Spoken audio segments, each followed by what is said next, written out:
판사에게 조국 구속 읍소한 검사.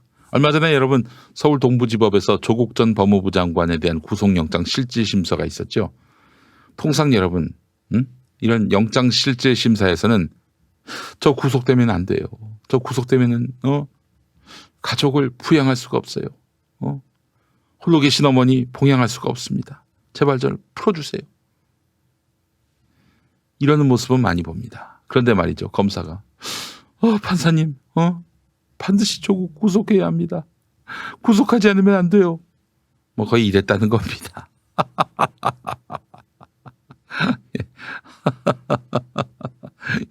이게 무슨 얘기일까? 함께 보시죠. 광고부터 만나보실게요. 예. 자, 2019년 갓 수확한 충청남도의 우수한 햇곡식 햇과일을 여러분께 소개합니다. 대한민국 대표 알밤 공주 알밤, 아삭하고 달콤한 예산 황토사과, 세상에서 가장 맛있는 배인 천안 신고배, 태안의 해풍을 맞고 자란 달콤한 꿀고구마, 뜸부기가 살 수 있는 깨끗한 논에서 수확한 뜸부기쌀, 햅쌀로 만든 부여의 영양 가득 연잎밥까지 다양한 농산물들이 김용민닷컴에 입점했습니다. 김용민닷컴에 입점한 2019년 햇과일 햇곡식은 중간에 다른 유통구조가 없는 직거래 구조입니다. 그래서 고생하신 농부님들께 보다 정직한 수익을 돌려드릴 수가 있습니다.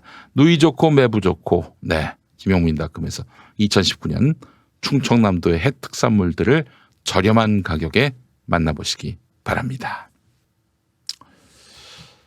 자, 검찰이 조국 사건 어렵게 진상규명했다. 영장 판사한테 호소를 했다는 거예요. 참 너무 대조되지 않습니까?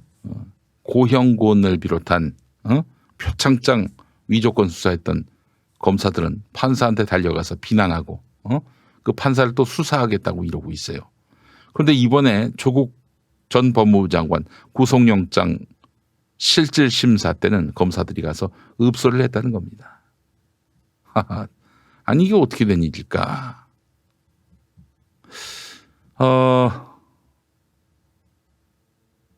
물론 검찰 수사의 핵심은 아무래도 조국 구속이었죠. 표창장이든 사모펀드든 이번에 유죄수건이든 그들의 목적은 하나였습니다.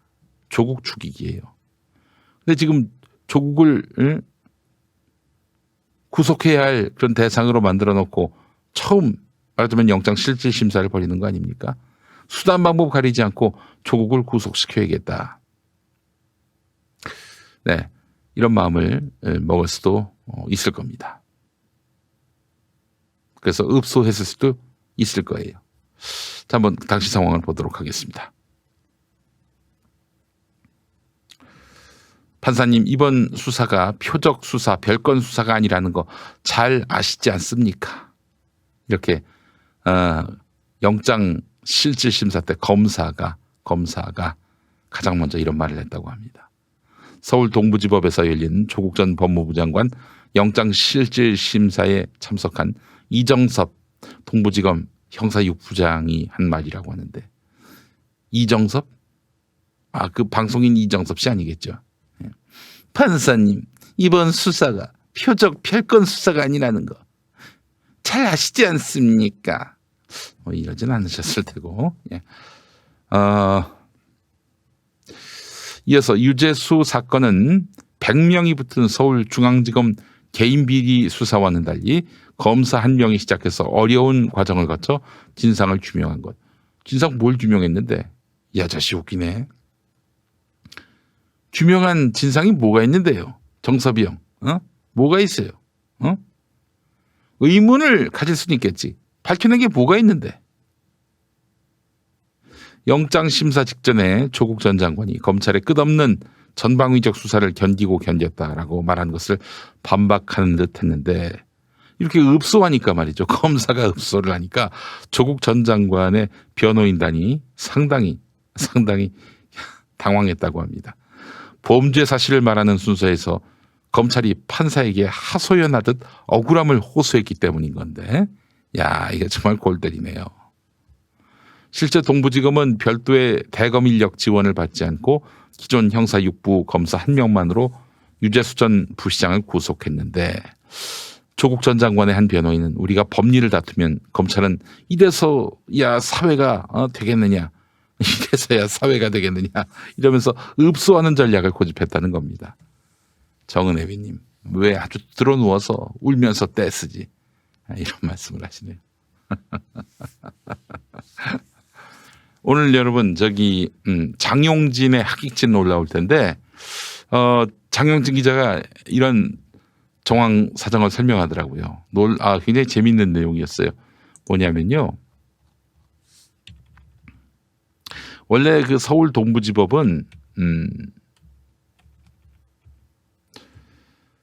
그 서울 동부지법이 아니라 서울 동부지검 검찰이죠. 서울 동부지검은 조국 전 법무부 장관에 대한 영장 청구를 안 하는 쪽으로 가닥을 잡았다고 합니다. 안 하는 쪽으로 가닥을 잡았다고 해요. 실제로 구속할 만한 사안이 아니라는 걸 검찰 스스로도 알고 있었던 것이죠. 서울 동부지검도 알고 있었던 겁니다. 그런데 어느 날 갑자기 입장이 확 바뀝니다. 그래서 구속 수사로 바뀌었는데 이건 뭐 아니나 봐도 이거는 뭐 보나마나 대검찰청에서 영장 발부하라. 영장 발부 받아라. 이렇게 죄송합니다. 영장 청구하라. 이렇게 압박한 것일 수가 있어 보여요. 예. 원래는 이제 사실은 불구속으로 해가지고 수사를 하려고 했는데, 재판을 하려고 했는데, 아니 불구속 수사가 아니라 불구속으로 재판하려고 했는데, 불구속 기소를 하려고 했는데 대검찰청, 윤석열의 대검찰청, 한동훈의 대검찰청으로부터 뭔가 연락을 받고 구속영장 청구 쪽으로 방향을 틀었다는 겁니다. 자, 그런 거 보니까 말이죠. 이거 대검찰청에서 구속영장 받아내! 이렇게 압박을 가했고, 그러다 보니까 동부지검에서는 하긴 싫지만 하여간 시켰는데 어떡합니까? 그래서 판사한테 읍소를 한 것이 아니겠는가, 이런 판단이 서게 됩니다. 정말 참 우스울 노릇이죠. 아니 구속할 사안이 아니면 구속 안 하면 되지, 왜 구속하라고 억지로 겁박을 하고 으름장을 놓습니까? 근데 또 저 판사들이 말이죠, 검사 집단의 그 전방위적인 압박 때문에 결국에는 뭐 나중에 뭐 죄질이 나쁘다느니 말도 안 되는, 아니 영장실질심사의 판사는 이 사람이 구속을 해야 하는지 구속을 해서는 안 되는지 그것만 판단하면 됩니다. 구속 여부는 유무죄와 달라요. 이 사람에 대해서 묶어놓고 수사를 하고 재판을 해야 온당하겠다, 이렇게 판단할 때 구속영장을 발부하는 것이고, 그렇다면은 죄질이 어떻고 뭐 범죄 사실이 소명되고 이런 말을 할 이유가 없는 거예요. 그런 얘기를 왜 영장 판사가 합니까? 근데 했단 말이죠. 검찰의 어마어마한 압박을 받았던 것 같아요. 그럼에도 불구하고 검찰이 내놓은 청구한 영장은 이건 너무나 부실하다라고 본 겁니다. 자, 이렇게 읍소를 했다고 하는군요. 웃음만 납니다, 정말. 아이고, 구속영장을 구걸해요. 구걸해. 아니 뭐 확실한 게 있으면 구걸할 거 뭐 있어요. 그거 잘 만들어서 내면 그만이지. 근데 왜 호소를 내? 호소를 하기는 왜 읍소를 해? 왜 한 사람을 죽이지 못해서 안달이야? 왜 그 의도를 감추질 못해? 그 의도가 뭔데? 정말 윤석열 때 검찰이 어마어마하게 망가집니다. 진짜 이런 검찰 여러분 보셨습니까? 과거 최악의 검찰을 다 모아놓은 것 같아요. 정말 이 검찰을 보면서 공수처는 정말 불가피하다. 불가피한 정도가 아니라 절대적으로 아주 절실하다. 이렇게 말씀을 드리지 않을 수가 없네요. 네. 하나만 더 보겠습니다. 해넘기는 검찰의 패스트트랙 수사, 그렇게 어렵나? 경향신문 기사입니다. 국회 패스트트랙 충돌 사건 수사가 시작된 지 8개월이 다 됐는데 패스트트랙 충돌로 고소 고발된 자유한국당 의원 중에 나경원 원내대표 등 3명만 검찰에 출석했을 뿐 나머지 57명은 여전히 소환에 불응하고 있다는 겁니다. 네. 다른 사건엔 엄정한 수사와 법 집행을 외치는 의원들이 자신들의 문제에는 법치를 유린하고 있어요. 아니 나와서 조사받으라고 하면 나가서 조사받아야지. 조사를 안 받고 있어요. 황교안 나경원의 개 오버 때문입니다. 일반 시민이 만약에 그랬다면 만약에 조국 전 장관이 소환에 불응했다면 당장 체포하라고 경을 쳤을 겁니다. 이런 오만과 이율배반이 없다는 것이 경향신문 사설의 주요 내용입니다. 마음만 먹으면 이 사건 수사는 아주 단순하다. 국회 의안과를 점거해서 팩스로 제출된 법안을 빼앗고 회의 진행을 막고 다른 당 의원을 의원실에 감금하는 범죄 사실은 온 국민이 실시간으로 지켜보았다. 그동안 경찰과 검찰은 국회 CCTV와 방송사 취재 영상 등 다량의 증거도 확보한 상태다. 국회 선진화법 위반은 유죄가 확정되면 최대 5년 동안 피선거권이 박탈되는 중한 범죄다. 이러고도 소환에 불응한다면 이미 체포영장이 발부됐을 사안이다. 한국당 의원들은 엊그제 선거법 개정안 처리 과정에서 국회의장석 주변을 몸으로 겹겹이 막고 방어과 직원들과 거친 몸싸움을 벌였다. 아무리 국회를 폭력으로 짓밟고 의회주의를 유린해도 처벌은커녕 제대로 수사를 받지 않으니 마음 놓고 같은 행위를 되풀이하는 것 아니겠는가. 한간에는 고위공직자 범죄수사처 신설 등 이런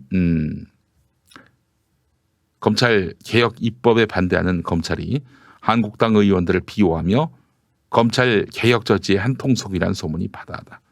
사실이죠. 뭐 이렇게 패스트트랙 수사 확실한 물증을 갖고 있음에도 불구하고 수사는 안 하고 확실한 물증이 없음에도 불구하고 오로지 심증만 있는데도 불구하고 한 사람을 죄인으로 모는 조국 한 사람을 죄인으로 모는 이런 검찰의 행태 보십시오. 어떻게 이해가 되겠어요? 이해되는 건 한 가지예요. 정치적 의도. 그거 말고는 없는 겁니다. 안 그렇습니까 여러분? 해넘기는 검찰의 패스트트랙 수사 어렵지 않습니다. 그럼에도 불구하고 안 했어요. 조국 처벌 어렵습니다. 그럼에도 불구하고 하고 있어요. 그게 뭐겠어요? 검찰이 정치적 의도를 갖고 있다. 이렇게 볼 수밖에 없는 거 아닙니까? 정말 참 전광훈 같은 경우 지금 몇 달을 기다렸습니까? 이제 뭐 영장실질심사를 코앞에 두고 있는데 혹시나 검찰이 엉성하게 엉망으로 구속영장 청구서를 내가지고 기각받게 만드는 것은 아닌지 저희가 또 면밀히 들여다보도록 하겠습니다. 그나저나 빤스가 어제 그런 말을 했다고 하는군요. 종로경찰서에서는 자신에 대해 무혐의로 결론을 내렸는데 서울경찰청에서 연락이 와가지고 자기를 구속하게 됐다고. 말도 안 되는 소리를 하고 있어. 야, 그러면은 만약에 그런 식으로 무리하게 구속영장을 신청했다면 경찰이 검찰 차원에서 커트시켜야 되는 거 아니야. 근데 검찰도 구속영장을 청구했어요. 뭐 윤석열 그렇게 추앙하더만 보니까 빤스 목사. 윤석열의 검찰은 왜 그러는데? 왜 당신에 대해서 영장을 청구했는데? 자, 빤스의 구속은 뭐 임박해 보입니다. 자, 오늘 마치겠습니다. 여러분 시청해 주셔서 감사합니다. 내일 뵐게요.